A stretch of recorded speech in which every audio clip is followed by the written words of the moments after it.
जरा एक एक करके पॉइंटेड जरा सा लोगों को समझाते हैं ताकि लोग आसानी से उसको नोट डाउन भी कर सकें कि इस परेशानी का इलाज क्या है। सबसे पहले तो स्वामी जी देखिए, हार्ट को बीमार करने के पीछे आपने बताया कि कोलेस्ट्रॉल जो है उसको कंट्रोल करके रखना बड़ा जरूरी है। बहुत से लोगों को इसका अंदाजा भी नहीं हो पाता कि उनका कोलेस्ट्रॉल बढ़ा हुआ है। तो स्वामी जी इसको पहले तो पहचाने कैसे, इसको समझे कैसे, फिर योगाभ्यास के साथ साथ इसे कंट्रोल करने का क्या क्या उपाय है? तो देखो, कोलेस्ट्रॉल बढ़ने से एक तो सांस फूलता है। कोलेस्ट्रॉल बढ़ने से आँख के नीचे ना, यहाँ आँख के नीचे, ये मैंने देखा है अधिकतम लोगों में यहाँ सफ़ेद सफ़ेद आ जाता है।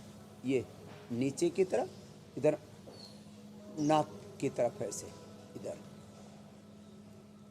यहाँ, और सांस फूलने लगता है। कोलेस्ट्रॉल जिनका बढ़ा हुआ है उनको घबराहट भी होती है कभी कभी, तो चेक करवा ले। वैसे तो बहुत सस्ता सा टेस्ट होता है कोलेस्ट्रॉल ट्राइग्लिसराइड, और वैसे भी जो बहुत तला भुना खाते हैं उनका बड़ा ही रहता है। जो पूड़ी कचौरी बहुत खाने के शौकीन हैं, अलग अलग तरह की लड्डू जलेबी, बहुत तरह का घी, जो फैट और नमकीन जो बहुत ज़्यादा खाते हैं, ऐसे बोलते हैं जी मैं तो बाकी और तो कुछ नहीं, बस थोड़ा थोड़ा नमकीन में तो 30%, और वो भी ट्रांस फैट वाला फैट होता है। जो ट्रांस फैट है ना वो बड़ा खतरनाक है। तो जब कोलेस्ट्रॉल, कई बार पतले लोगों को भी बढ़ता है, कई बार मोटे लोगों को भी कोलेस्ट्रॉल बढ़ता है। तो इसमें कोलेस्ट्रॉल के लिए मैंने एक तो लहसुन कल बताया, इसके लिए अर्जुन के छाल दालचीनी भी है, इसके लिए लौकी का प्रयोग भी है, इसके लिए लौकी घनवटी भी है, इसके लिए अर्जुन घनवटी भी है। इसके लिए एक रेडीमेड हमने बनाया है लिपिडोम, और एक का नाम हमने रखा है इसमें कोलो गार्लिक। गार्लिक के ही तेल से बना हुआ एक कैप्सूल है कोलो गार्लिक, उसको खा लें। और गर्म पानी पीने मात्र से अर्जुन की छाल दालचीनी उसमें उबाल लेते हैं। अभी अर्जुन की छाल दालचीनी है जो मेरे सामने रखी, इसको हमने अर्जुन की छाल को और दालचीनी को लोगों को भी उपलब्ध कराया जी। तो ये मैं बता रहा था कोलो गार्लिक, ये लिपिडोम कोलेस्ट्रॉल के लिए, लौकी घनवटी ये भी हमने रखा है, अर्जुन घनवटी भी रखी है जो अर्जुन की छाल नहीं पी पाते। अब देखो, ये अर्जुन की छाल और दालचीनी, अब इसका अंगारी पर डाल करके आपने हवन कर लिया। ऐसे इसको अंगारी पर डाल दिया, इसमें घी डाल दिया और इसमें गूगल डाल दिया। अब गूगल से कोलेस्ट्रॉल कम हो जाता है।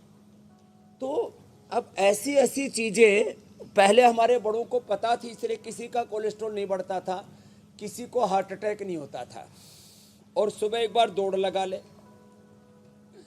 और खाने में ऑर्डर में रखे पहले सलाद खाएं, अनार खाएं, पपीता सेब आदि खाएं, पहले फल और सलाद खाएं, बाद में जो भी पका हुआ उसको खाएं, और जो भी मिष्ठान आदि खाना है ना तो थोड़ा खाएं और अंत में खाएं। तो ये सीक्वेंस थोड़ा चेंज कर लें तो अब आज के बाद किसी का कोलेस्ट्रॉल नहीं बढ़ा है, और जिनका बढ़ा हुआ उनका घट जाएगा। मेरे भाई हुसैन जी, स्वामी जी, ये आंवला एलोवेरा लौकी एक रिपोर्ट देख रही थी मैं, और उसके मुताबिक पहला भोजन देर से करने पर दिल की बीमारी का खतरा काफी ज्यादा रहता है। अगर खाने में देरी करते हैं तो हर घंटे 6% रिस्क जो है वो बढ़ जाता है। तो स्वामी जी, खाने से दिल की बीमारी का क्या कनेक्शन है?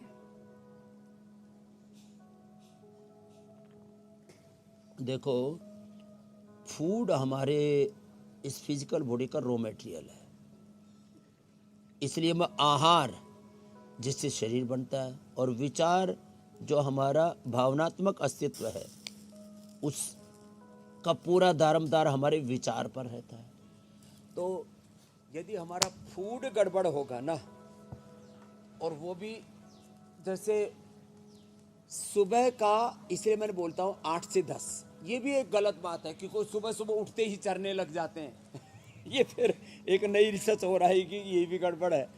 तो सुबह 8 से 10 के बीच और शाम से 5 से 7 के बीच, ये जो इंटरमिटेंट एक तरह से उपवास भी हो जाता है, और ये जो एक भुक्तम सदारोग्यम द्विभुक्तम बलवर्धनम है ना, ये बेस्ट है। तो इससे हमारा बॉडी का ऑटोफेजी, माइटोफेजी, एपोप्टोसिस, पूरा बॉडी का मेटाबॉलिज्म, वात पित्त कफ त्रिदोष।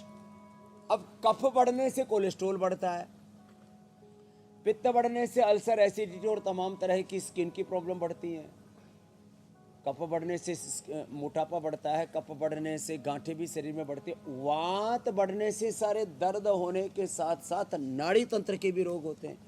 तो ये जो है, जब सुबह उठकर देर से जब खाना खाते हैं तो पूरा बॉडी का जो मेटाबॉलिज्म है वो डिस्टर्ब होता है। इसलिए सुबह 8 से 10 और शाम को 5 से 7, और जिनको एक ही बार खाना हो तो दोपहर को एक बार भी खा सकते हैं। ये प्रयोग करा करके तो हमने कैंसर जैसे रोगों को भी मिटाया है मेरे भाई। मंडूकासन, योग मुद्रासन, तो डेली की प्रैक्टिस है हमारी। अच्छा स्वामी जी, देखिए दिल की बीमारी बढ़ने के पीछे हाइपरटेंशन भी आजकल एक बहुत बड़ी वजह है, तो हाइपरटेंशन को खत्म करना भी बड़ा जरूरी है।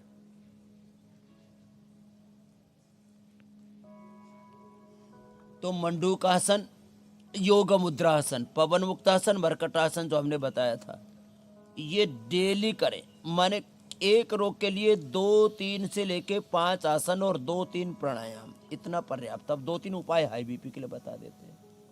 एक तो प्रसन्न रहें। एक बार जरा हंस के तो दिखाओ सब। देखो कितनी अच्छी शीत लहर आ रही है, कितना अच्छा कोहरा, ऊपर से भी हंसते हंसते मुंह में बूंद भी पड़ रही है पानी की। ऊपर से पानी झड़ रहा है ना, धीरे धीरे करके बट से नीचे आ रहा है। अरे दाढ़ी हमको ही नहीं, पेड़ को भी आती है।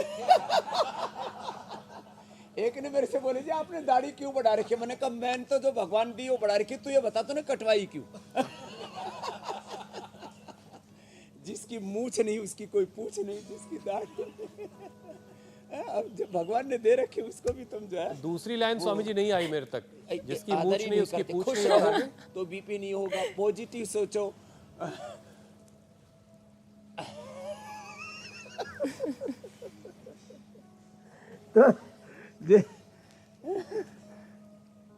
तो देखो अगली कविता बाद में सुनाएंगे। मुक्तावटी बीपी ग्रिट के अलावा कद्दू का जूस, पेठे का जूस, हाँ बड़ा अच्छा होता है। और आजकल तो गाजर बहुत आ रही, गाजर में थोड़ा आंवला मिला करके ले लें। गाजर में आंवला, थोड़ा व्हीट ग्रास, थोड़ा अनार, चुकंदर, और ये सब हीमोग्लोबिन भी बढ़ जाएगा और बीपी भी नॉर्मल आ जाएगा, स्किन भी बहुत अच्छी हो जाएगी, आंखों की रोशनी अच्छी हो जाएगी। अच्छी चीजें प्रकृति ने जिस समय जो चीजें दे रखी है ना, उसका हम ठीक से उपयोग करना सीखें। हम प्रकृति से दूर हट गए। ये जो है, अब ये बीपी कोई बीमारी थोड़ी है, बस हमारी नस नाड़ियां अंदर से गड़बड़ होगी। उसके लिए एक तो भस्त्रिका, कपालभाति, एक अनुलोम विलोम, इसको पूरा कर ले तो नस नाड़ियों में जो तनाव आ जाता है उससे किसी किसी की नस नाड़ियाँ बहुत अच्छे खिंच जाती हैं और फिर सिकुड़ जाती हैं। उनमें सिकुड़न आने से ब्लड का फ्लो ज़्यादा बढ़ने लगता है, किसी के एकदम फैल जाती हैं। तो अनुलोम विलोम से ये उपद्रव खत्म हो जाएगा। जब प्रसन्न रहते हैं, हंसते मुस्कुराते रहते हैं, हंसते मुस्कुराते हुए जिंदगी गुजारिए, हिम्मत ना हारिए, प्रभु ना बिसारिए। अनुलोम विलोम प्राणायाम ये बीपी को ठीक कर देता है। रिंग फिंगर के टॉप पर दबाते इससे बीपी ठीक हो जाता है, अंगूठे के टॉप पर दबाते इससे बीपी ठीक हो जाता है, जोर से एक बार ताली ऐसे बजाते इससे बीपी ठीक हो जाता है। सुबह सुबह खुली हवाओं में चलो और चलते चलते वॉकिंग योगा करो, अनुलोम विलोम करो। आंखें खोल के करना, आंखें बंद करके मत करना। बताओ, ये इतनी सी कभी भी कर लो अनुलोम विलोम करने से, तो भजन कीर्तन करने से कितने उपाय हैं बीपी को नॉर्मल करने के। मेधा इसकी सेवन कराते हैं और उसका फिर यज्ञ की भस्म का पानी पिला देते हैं, उससे बीपी भी नॉर्मल होता है। पेट की बीमारियां, इनफर्टिलिटी, स्किन प्रॉब्लम दूर हो जाती है, सारे टॉक्सिन्स निकल जाते हैं। जी मेरी बहन।